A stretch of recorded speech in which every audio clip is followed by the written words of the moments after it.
Bonjour, alors aujourd'hui présentation d'un kit Bandai de Star Wars, un kit que je pensais pas trouver à vil prix sur Vinted, mais c'est le cas, donc ma foi je l'ai pris.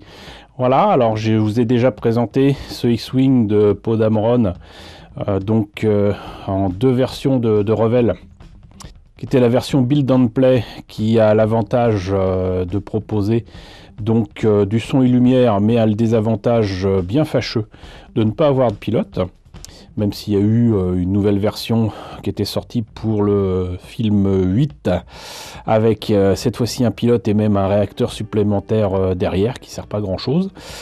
Voilà, et sinon donc un kit Easy Kit normal de Revell de grande taille, mais qui avait de très très gros défauts, à commencer par la peinture et des pièces un poil grossières. Mais il n'y avait pas que ça. Normalement, je vous ai présenté aussi donc le petit kit de Bandai, un véhicule modèle, et je l'ai même terminé, monté et peint.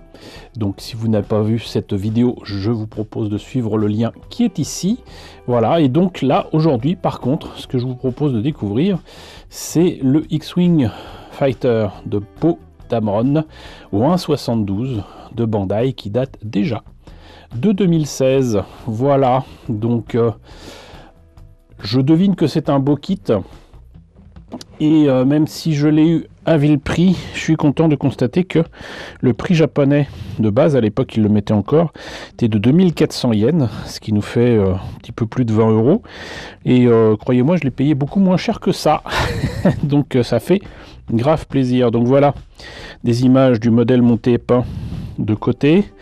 Il précise qu'il y a un socle et quelques images timbre-poste comme d'habitude avec Bandai. Là, de nouveau, des photos du modèle monté et peint avec visiblement les ailes qui se déplient et tout, le pilote, BB-8, sans doute deux versions du cockpit avec uniquement la verrière vide et la verrière avec la pièce transparente. On peut changer aussi BB-8 avec ROH2 que je ne connais pas. Mais voilà, et il a la possibilité d'avoir des lasers qui sortent de ses canons. C'est cool, c'est cool. Bah écoutez, on a vu les bébêtes. Moi, ce que je vous propose, c'est de voir à l'intérieur ce que ça donne. Alors, la notice. Photo un peu plus grande du modèle monté et peint. Par contre, de toutes petites photos timbre-poste. Ici, les pièces en présence. Alors c'est étonnant parce que au final on n'a pas l'air d'avoir grand chose, hein, franchement. Il n'y a pas énormément de pièces. Il n'y aurait que 3 grappes et un socle. Je trouve ça assez étonnant. Mais bon, sinon donc toujours ces notices un peu difficiles à suivre avec les kits Star Wars de Bandai. Par où ça commence? Je ne sais point. Ouin. Apparemment là. Ok.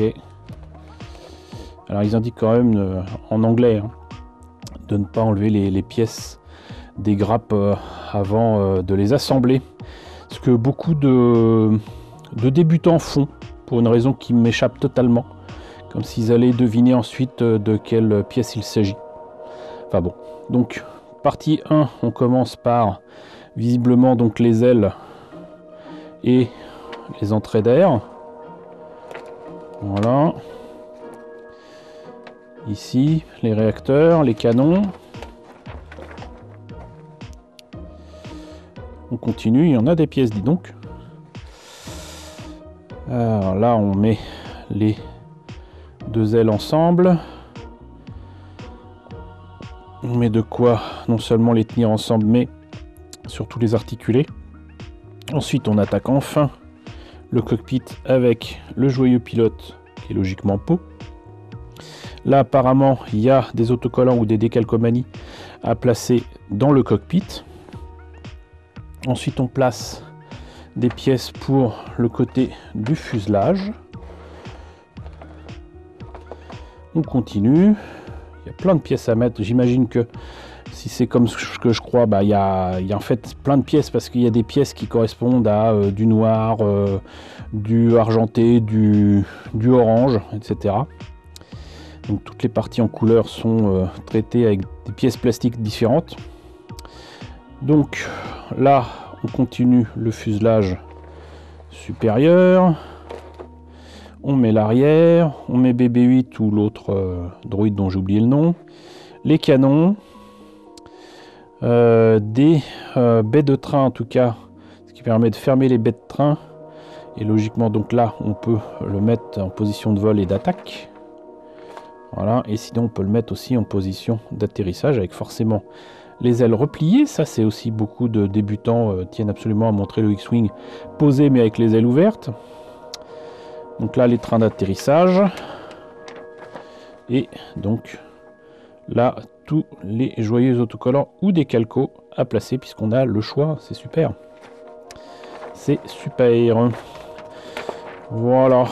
Donc les pièces, on les voit suffisamment dans les sachets, pas la peine de les sortir. Par contre, je suis assez étonné. C'est de couleur argent, comme avec le doré, dans un plastique un peu mou.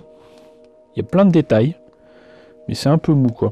Et il y a là, il y a le socle qui est blanc. C'est vrai que sur Starkiller, c'est glacé. Ça doit être pour ça. Là, on a une grappe à la Bandai, mais on voit pas grand chose parce que là, il y a des calcos. Donc là, on voit que il y a des pièces transparentes. Il n'y a que 2 lasers par contre. Le reste des pièces qui sont effectivement noires et orange. Et voilà, ce que je cherchais. Ça, je vous en ai déjà parlé, mais il y a le pilote effectivement. Mais là, normalement, on a un Poe Dameron qui est debout. Qu'on devrait avoir au moins 72 et au lieu de l'avoir complètement, on n'a qu'une silhouette et je comprends pas parce que bah ça c'est la particularité des kits de Bandai qui ont été faits pour l'exportation et il n'y a pas ce problème là entre guillemets dans les kits qu'on trouve au Japon même, j'allais dire intramuros, enfin vous m'aurez compris. Donc la dernière grappe, effectivement il n'y a pas grand chose hein, comme grappe avec les autocollants. Et le reste des pièces qui sont noires. Avec quand même de bien beaux détails. Et ça c'est problématique avec tout ce qui est noir. Et on peut pas, si on veut relever les détails, on peut pas le laisser noir. C'est ce que j'ai fait avec le véhicule modèle. Je l'ai pas en fait dans un gris très très sombre. Avec un brossage à sec gris. Donc bah écoutez, voilà. C'était rapide mais efficace. C'était donc la présentation du X-Wing de Poe Dameron par Bandai au 1.72. J'espère que la présentation de ce kit Star Wars vous a intéressé. N'hésitez pas à me dire ce qu'il en est dans la section commentaires. N'hésitez pas à liker, c'est très important. N'hésitez pas à partager. N'hésitez pas à vous abonner si ce n'est pas déjà le cas. Coucou aux nombreux abonnés qui nous ont rejoints ces derniers temps. Bienvenue ici. Coucou aux grands anciens qui me suivent depuis 6 ans. Merci à tous de votre fidélité. Merci à tous de votre soutien sur Tipeee et sur Paypal. Surtout prenez soin de vous. Je vous laisse avec la liste des contributeurs de la chaîne et je vous dis à très bientôt, je l'espère, pour la présentation d'un nouveau kit Star Wars.